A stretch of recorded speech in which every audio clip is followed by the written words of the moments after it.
तो चलिए शुरू करते हैं आज की पहली वीडियो, जिसमें हम जानेंगे, जिसका मेन मोटिव है ये जानना कि महाद्वीपीय और महासागरीय बेसन की उत्पत्ति कैसे हुई। इसका मतलब क्या है, देखिए आप यहाँ पे इस मैप को देखेंगे तो आपको ये दिखेगा कि इसमें डिफरेंट टाइप के कॉन्टिनेंट्स हैं जिनका एक स्पेशल शेप है। ठीक है, ठीक है, एक विशेष कोई त्रिभुजाकार बना है, कुछ कोण जैसा बना हुआ है। इंडिया को कुछ खुद देख लो तो इंडिया आपको लगता होगा कि इस तरीके से कैसे बना है। ठीक है, हो सकता है गोल बनता, हो सकता है कोई चौकोर बन जाता, लेकिन ये ऐसे क्यों बना है। तो कई सारे ज्योग्राफर थे जिन्होंने सबसे पहले जब मैप बने तो उसके बाद यही जानने का प्रयास किया कि ये महाद्वीपीय बेसिन की कैसे उत्पत्ति हुई। कहने का मतलब है कि डिफरेंट टाइप के जो महाद्वीप है वो कैसे बने। ठीक है, और इनका आकार ऐसे कैसे बना। ठीक है, तो इसकी जो क्यूरियोसिटी थी वो डिफरेंट डिफरेंट ज्योग्राफर्स को डिफरेंट डिफरेंट थ्योरीज के ऊपर ले गई, क्योंकि सब ने अपनी थ्योरी में एक अनुमान लगाया, थोड़ी सी साइंस मिक्स करी और अनुमान लगाया, और बाद में अगर बाकी ज्योग्राफर ने भी उसे प्रूफ करा तो वो ठीक हुआ, और कुछ अन्य ज्योग्राफर ने पहले के ज्योग्राफर को रिजेक्ट किया, तो उस तरीके से थ्योरी रिफॉर्म होते गई और डिफरेंट डिफरेंट थ्योरीज आई। ठीक है, हम वो सारी थ्योरीज पढ़ेंगे। तो कुल मिला के जो मोटिव है वो यही है कि इनके जो डिफरेंट डिफरेंट क्वेश्चंस थे कि कैसे इस तरीके के त्रिभुजाकार हुए, कैसे चौकोर हुए, कैसे डिफरेंट टाइप के शेप बने, तो इनके बारे में जानने के लिए प्रयास किए गए। ठीक है, इस प्रयास में सबसे पहले जो ज्योग्राफर आए उनका नाम है टेलर। ठीक है, और इन्होंने जितने भी क्वेश्चन इनके सामने थे इन्होंने अपने तरीके से उनका आंसर देने का प्रयास करा। ठीक है, उसमें इन्होंने अनुमान लगाए, इन्होंने डिफरेंट टाइप के साइज का प्रयोग करा, या फिर डिफरेंट जगहों पर गए, उन्होंने देखा किस तरीके से करा, तो इन्होंने एक अपनी थ्योरी दी जिसे हम कहते हैं इनकी महाद्वीपीय विस्थापन परिकल्पना या कॉन्टिनेंटल डिस्प्लेसमेंट थ्योरी। ठीक है, बहुत इंपॉर्टेंट है, बहुत जगह पूछी जाती है, और ये बहुत पहला प्रयास है। ठीक है, ये आज की बात नहीं है, ये बहुत पहले, ये 70-80s की बात है, जब क्या हुआ था कि उस दौरान 18वीं सदी 19वीं सदी के दौरान क्या चल रहा था कि किसी को कुछ नहीं पता था।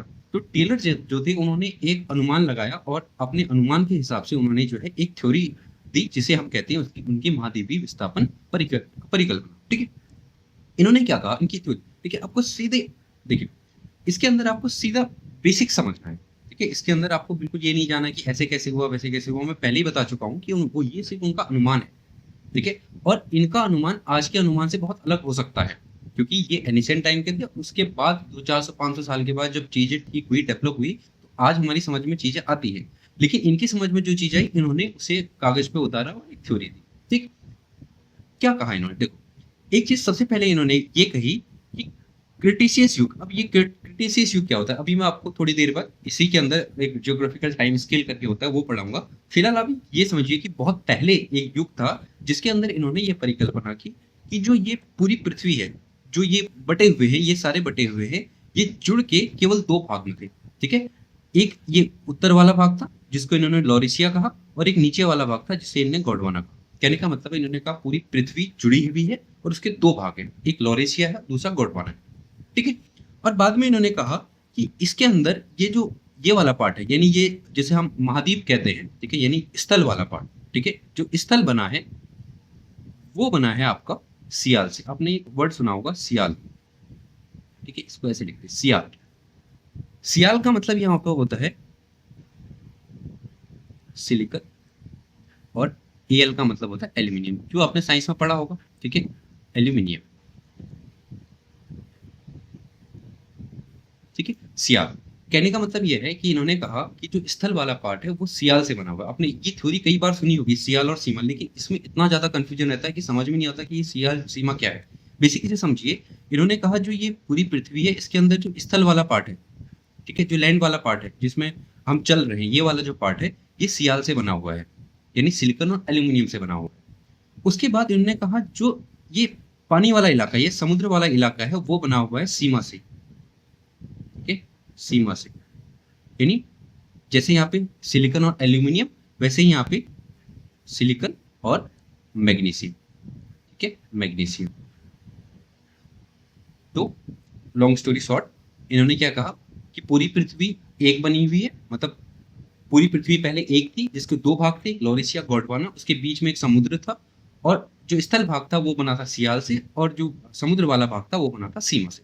ठीक है, और इन्होंने एक चीज ये कही कि स्थल भाग सीमा पर तैर रहा है। अब इसको थोड़ा सा समझने का प्रयास करते हैं कि स्थल भाग सीमा पर कैसे तैर रहा है बेसिकली। ठीक है, देखो हमारी अंडरस्टैंडिंग थोड़ी सी अलग है। हमें तैरने का मतलब सिंपल ये समझ में आता है कि जैसे पानी के ऊपर जहाज तैर रहा है वो वाला तैरना, ठीक है? नहीं, यहाँ पे इनका कहने का मतलब है, इसे ध्यान से समझ लो। पृथ्वी एक तो सर्फिशियल नहीं है, सिर्फ पृथ्वी ये ऐसी गोल नहीं है, यानी ये सिर्फ ये सरफेस नहीं है, पृथ्वी कुछ ऐसी है। देखो, अगर ये वाला पार्ट मैं इसे ट्रेंगुलर बना रहा हूँ, ट्रेंगुलर है नहीं, बस समझने के लिए आपके, अगर इस पे अगर हम हैं तो ये इसका स्थल होगा, ठीक है? और इन्होंने कहा ये स्थल बना हुआ है सियाल से, और इसके नीचे इन्होंने कहा ये वाला पार्ट बना हुआ है, ये वाला पार्ट, इसके नीचे वाला पार्ट बना हुआ है सीमा से। अब आप कहोगे, आप अभी तो आपने कहा कि समुद्र बना हुआ है सीमा से, एग्जैक्टली क्योंकि समुद्र जो है सीमा के बराबर होता है, देखा होगा ना? समुद्र से हमेशा स्थल ऊपर होता है। आप किसी भी समुद्र को ले लें, जैसे इंडियन ओशियन ले लें इंडिया के पास यहाँ से, तो जहाँ पे स्थल समाप्त होता है उसके बाद नीचे समुद्र शुरू होता है, यानी समुद्र की हाइट जो है हमेशा स्थल से नीचे होगी, इसलिए तो स्थल बचा हुआ है, डूबा नहीं है। तो ये भी, इसकी भी शुरुआत जो है, इस वाले परत की भी शुरुआत होती है सीमा से, यानी समुद्री भाग सीमा से बना हुआ है, उसके अलावा स्थल का निचला भाग भी जो है वो भी सीमा से बना हुआ है। कुल मिला के समझ में आया? तो इसी को इन्होंने कहा, क्योंकि ये सियाल जो है ये सॉलिड है, यानी ठोस अवस्था में है, और ये सीमा जो है कौन सी अवस्था में है? वाटर अवस्था में, लिक्विड अवस्था में है। तो इसलिए इन्होंने इसको एक हाइपोथेटिकली कह दिया कि सियाल सीमा के ऊपर तैर रहा है। समझ में आया? ये वैसे बेसिक नहीं तैर रहा है कि जैसे जहाज तैर रहा हो, इसकी तैरने की रेट बहुत कम होती है, ठीक है? बाद में हम पढ़ेंगे, ऑल्दो ये कॉन्सेप्ट ही गलत है, लेकिन हम इसको बाद में पढ़ेंगे कैसे गलत है। लेकिन अभी आप इतना समझिए कि ये जो स्थल भाग है, ये सीमा के ऊपर जो है नॉर्मली हल्का सा जो है फ्लोट कर रहा है, ठीक है? क्लियर हुआ? इसके बाद इन्होंने कहा कि इनका प्रवाह जो है मुख्य रूप से विषुवत रेखा की ओर, विषुवत रेखा का मतलब होता है इक्वेटर, ठीक है? आपको पता होगा, ये अगर पृथ्वी है इसके बीचों बीच वाली लाइन इक्वेटर है। तो इन्होंने, जैसे हमने यहाँ पे देखा, कहा कि लॉरेशिया एंड गोंडवाना है, तो इन दोनों में तैर तो रहे हैं, लेकिन दोनों किस तरफ तैर रहे हैं? इस भूमध्य रेखा की ओर, इस तरफ आ रहे हैं, ठीक है? तो और उसके बाद इन्होंने कहा कि जैसे ही ये एक दूसरे की तरफ आ रहे हैं, यानी साउथ, ये लॉरेशिया साउथ की तरफ भूमध्य रेखा की तरफ, और गोंडवाना भी भूमध्य रेखा की तरफ, तो ये आपस में टकराने से इन्होंने कहा वलय पर्वत बने। अब आप कहोगे वलय पर्वत क्या है? वलय पर्वत मतलब होता है फोल्ड माउंटेन्स। जैसे हिमालय एक फोल्ड माउंटेन है, ठीक है? बाद में हम पढ़ेंगे फोल्ड माउंटेन कैसे बने, लेकिन इन्होंने ये समझाने का प्रयास किया कि लॉरेंशिया और गोंडवाना जब टकराए तो उनमें क्या हुए? वलय पड़े, ठीक है? ये दो स्थल अगर टकरा गए आपस में, इनमें ऐसे वलय पड़ गए और ये जो है पर्वत बने, ठीक है? फोल्ड माउंटेन बने। समझाने का प्रयास किया, क्योंकि मैंने बताया कि सारे जियोग्राफियर के लिए बहुत नया था कि कैसे पर्वत बने, कैसे जो है महासागर बने, महाद्वीप बने, कैसे द्वीप बने, ये सब नया था। तो इन्होंने इस अपनी थ्योरी में एक सिंपल सी चीज समझाने की कोशिश करी कि पृथ्वी जो है पूरी जुड़ी हुई थी, उसके दो पार्ट थे, लॉरेंशिया एंड गोंडवाना, बीच में समुद्र था, आपस में तैर रहे थे और दोनों टकराए तो कुछ फोल्ड माउंटेन बने, जिनको हम आज जो है वलय पर्वत या फोल्ड माउंटेन कहते हैं, ठीक है? बहुत बेसिक सिंपल सी बात है, ठीक? चलिए, तो इनकी ये थ्योरी।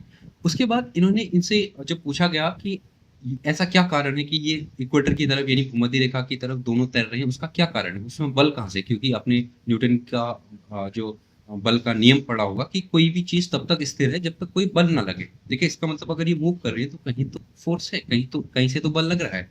तो ये बल कहाँ से आया? तो इन्होंने उस बल को समझाने का प्रयास करा कि उन्होंने कहा कि स्थल का जो प्रवाह का कारण है, ठीक है, स्थल का प्रवाह का कारण ज्वारी बल है। अब ज्वारी बल को इंग्लिश में कहते हैं टाइडल फोर्स। टाइडल ज्वारी बल, ज्वार भाटा आपने पढ़ा होगा, सुना होगा, ठीक है? हालांकि जो आप ज्वार भाटा जानते हैं, मैं दावे के साथ कह सकता हूँ 90% लोग उसे गलत जानते हैं। आपने वो किताब में एक बार पढ़ लिया कि समुद्र में पानी का उठना ज्वार और नीचे बैठना भाटा है, तो ये ऐसा नहीं होता है, ठीक है? हम बाद में अगर मैं ज्वार भाटा का टॉपिक पढ़ाऊंगा तो मैं एग्जैक्टली पढ़ाऊंगा, बहुत डीप और बहुत इंटरेस्टिंग टॉपिक है ज्वार भाटा, ठीक है? तो फिलहाल यहाँ पे ये समझ में आया कि इन्होंने ये कहा कि जो मूव कर रहे हैं वो किसकी वजह से कर रहे हैं? ज्वारी बल की वजह से, टाइडल फोर्स की वजह से कर रहे हैं, ठीक है? इतना तो आपको पता है कि जो ज्वार भाटा है, जो टाइडल फोर्स लगता है, वो सूर्य और चंद्रमा के खिंचाव के कारण लगता है, ठीक है? एक बल के कारण लगता है, ठीक? तो इन्होंने उस टाइम पे ये भी कहा कि चंद्रमा उस टाइम पे पृथ्वी के नजदीक रहा होगा, जिससे उसकी ज्वारी शक्ति भी अधिक रही होगी। तो इसने जो है जो लॉरेंशिया और गोंडवाना है उसको खींचना शुरू करा, टकराए और वलय पर्वत बने, ठीक? इसके अलावा इन्होंने ये भी बताया कि विस्थापन जो हुआ, एक तो भूमध्य रेखा की ओर हुआ, ठीक है, जैसे मैंने बताया इस तरीके से हुआ, और दूसरा इन्होंने कहा कि पश्चिम की तरफ हुआ, इधर हुआ, वेस्ट की साइड, ठीक है? मतलब एक तो या तो जैसे लॉरेंशिया गोंडवाना दोनों थोड़ी बहुत तो चले भूमध्य रेखा की ओर, थोड़ा इनमें बहाव हुआ वेस्ट की ओर, ठीक है? इतना ध्यान रखना। इसके अलावा इन्होंने कहा कि जैसे ही ये मूव करे, ये क्या हुआ, कई भागों में टूट गया, यानी लॉरेंशिया भी और गोंडवाना भी मूव करे, टकराए, टकराते टकराते कई भागों में टूट गए, और जिससे क्या हुआ, अनेक महासागरों का और महाद्वीपों का निर्माण हुआ। ठीक है, अगर मैं सारी स्टोरी को एक साथ समझाऊं, मैं ये समझाने का प्रयास करूं कि टेलर की महाद्वीपीय विस्थापन थ्योरी क्या है। सिंपल सी बात है, इन्होंने ये कहा कि पूरी जो पृथ्वी थी उसके वो पूरा एक पार्ट थी, उसमें मुख्यतः दो पार्ट थे, पहला लॉरेंशिया और उसके नीचे गोंडवाना। दोनों में क्या हुआ, मूवमेंट शुरू हुआ। मूवमेंट किस वजह से हुआ, ज्वारीय बल की वजह से हुआ। और मूवमेंट किस तरफ हुआ, दोनों जो मूव करे वो किधर, विषुवत रेखा की ओर मूव करे और थोड़ा बहुत वेस्ट की ओर यानी पश्चिम की ओर मूव करे। ठीक है, ये पश्चिम का कारण क्या रहा है वो हम बाद में समझेंगे, क्योंकि आपने देखा होगा कि उत्तरी अमेरिका और नॉर्थ अमेरिका, अगर हम मैप देखें, ये नॉर्थ अमेरिका और साउथ अमेरिका ये वेस्ट की तरफ है थोड़ी सी, तो इसलिए क्वेश्चन ये भी था कि उत्तर अमेरिका और दक्षिण अमेरिका कैसे बने, तो इसलिए उन्होंने ये ऐड कर दिया कि कुछ तो भूमध्य रेखा की तरफ, इस तरफ हम देख रहे होंगे ना इसमें कि ये यहाँ पर कोई स्थल नहीं है, यहाँ कोई स्थल नहीं है, भूमध्य रेखा के आसपास ही ज्यादातर आपको जो है वो महाद्वीप मिलेंगे और कुछ पश्चिम की तरफ मिलेंगे। तो इन्होंने ये इसमें ये कह दिया कि थोड़ी पश्चिम की तरफ गए और कुछ आपस में टकराए। तो आपस में टकराने से क्या हुआ, अनेक महासागरों का अन्य महाद्वीपों का, महासागरों का निर्माण हुआ। इतनी ही टेलर की विस्थापन थ्योरी है। सिंपल सी बात हुई, क्लियर हो। इनकी आलोचना हुई बाद में, मैंने बताया ना कि शुरू में जो ज्योग्राफर थे उन्होंने कुछ आइडियाज दिए, बाद में अन्य ज्योग्राफर आए, उन्होंने उनके आइडियाज को रिजेक्ट करा, कुछ नई चीजें और बताई। इनकी आलोचना किस तरफ हुई, इन सबसे पहला तो ये जो हमारी समझ में भी आता है, आपकी समझ में भी आ रहा होगा, कि उस ज्वारीय शक्ति में इतनी पावर तो हो नहीं सकती कि वो इन दोनों महाद्वीपों को जो है क्या कर दे, आपस में टकरा दे। ठीक है, ये एक दूसरे की तरफ खींच दे। और कई ज्योग्राफर कहते हैं कि अगर इतनी ज्वारीय शक्ति होती तो पृथ्वी का घूमना ही रुक जाता। इसी बात है, चंद्रमा अल्टीमेटली क्या है, ये पृथ्वी है, तो इसके चारों ओर घूम रहा, अगर ये इसको मूव करने की पावर रखती तो इसे ये एक पॉइंट पर रोक देती, इसकी गति ही रुक जाती। ऐसा तो कहीं पॉसिबल है नहीं, यानी हाइपोथेटिकल है। दूसरा, आगे जाके हम ऑथर हुम्स पढ़ेंगे, ऑथर हुम्स की कन्वेक्शन सेल थ्योरी, उसे आप पढ़ेंगे। उन्होंने ये कहा कि अगर कोई भी बाहरी शक्ति महाद्वीपों में प्रवाह नहीं ला सकती और ना ही पर्वतों का निर्माण कर सकती, तो इन्होंने सिंपल ऑथर हुम्स ने ये कहा कि ऐसी कोई भी बाहरी शक्ति नहीं है जो महाद्वीपों को मूव करा दे या फिर महासागरों का निर्माण करा दे, पर्वतों का निर्माण करा दे, ऐसा नहीं हो सकता। तो कुल मिला के इनकी थ्योरी को बाद में रिजेक्ट कर दिया गया। ठीक है, अभी मॉडर्न अंडरस्टैंडिंग के तहत इनकी थ्योरी बिल्कुल बेकार थी। ठीक है, ऑल्दो हम इसको बेकार नहीं कह सकते, क्यों, क्योंकि इसी से धीरे धीरे ज्योग्राफर के दिमाग में वो एक बीज उत्पन्न हुआ, जिन्होंने धीरे धीरे इसी को रिफॉर्म करा। आगे हम वैगनर पढ़ेंगे, प्लेट टेक्टोनिक पढ़ेंगे, तो उसमें भी ये समझेंगे कि जो ज्योग्राफर थे उन्होंने इस आइडिया को बेसिक थीम बना के रखा कि हाँ, लॉरेंशिया गोंडवाना थे, फिर टकराए और उसकी वजह से कहीं ना कहीं कुछ हुआ होगा। इनकी जो कमियां थी, जैसे इन्होंने ज्वारीय शक्ति बताया, उसको वो बाद में जाके रिमूव करेंगे, उसमें कुछ नया ऐड करेंगे, लेकिन बेसिक थीम यही रहता।